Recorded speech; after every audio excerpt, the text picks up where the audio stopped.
So I keep seeing on social media posts about how like if you don't store a bottle on its side, the cork like dries out. So that's a myth. I'll show you right here. I make Mead. This bottle's about a year old. It's never been stored on its side. So I'm just gonna go ahead and show you what happens is that the water inside there evaporates and it makes the bottle humid. So let me just pull this off real quick for you. All right. There you go. That's a wet cork. Here, let me pull up a cork right next to it. All right, there you go, right there. Look at that. So this is a cork that wasn't in there. This is the cork obviously that was in there. Clearly, yeah, I can touch it. I mean, you can't touch it, but this is wet.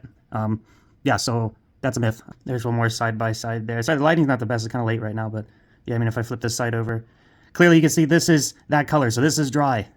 That's wet. Dry, wet, dry, wet. Yeah, I mean, like, you know, when you put water and stuff, it evaporates. Kind of like, I don't know, a terrarium. See that water? Yeah, that's condensation.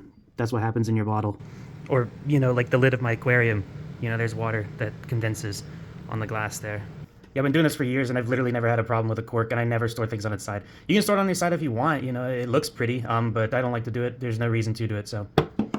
While editing this video, I saw another post about how you have to store wine or mead on its side or else you'll get too much oxygen in there. I said it wasn't true, and someone actually linked me to this well-known study saying that it suggests that it is better to store it on its side. But I mean, if we actually look at the study, I mean, you're talking about natural corks. For the first 12 months, this is the amount of oxygen you get in the bottle. If we do the math, beep, bop, boop, bop, beep, we see in the first 12 months, that's how much oxygen gets in the bottle from horizontal storage, and that's how much oxygen gets in from vertical storage. So if we're talking about the first 12 months, it's just objectively superior to store it vertically if we're trying to avoid oxygen exposure. But after the first 12 months, we might start to see a slight increase in oxygen exposure for vertical bottles. So if we see this is the extra oxygen you have from horizontal storage, and after 12 months, this is the amount of extra oxygen you might get from vertical storage, and it will take between 4 years and infinity years before the horizontal storage protects Mead from more oxygen than vertical storage. And this whole thing is even entirely irrelevant. You shouldn't even be worried about this small of amount of oxygen exposure. I mean, even this study itself admits that it is important to get a small amount of exposure to oxygen in order to properly facilitate the aging of wine. So this whole thing is completely silly, and you don't really need to worry about this kind of stuff. It's very much pinching pennies on something that might not even objectively be bad. So just don't worry about how you store your wine.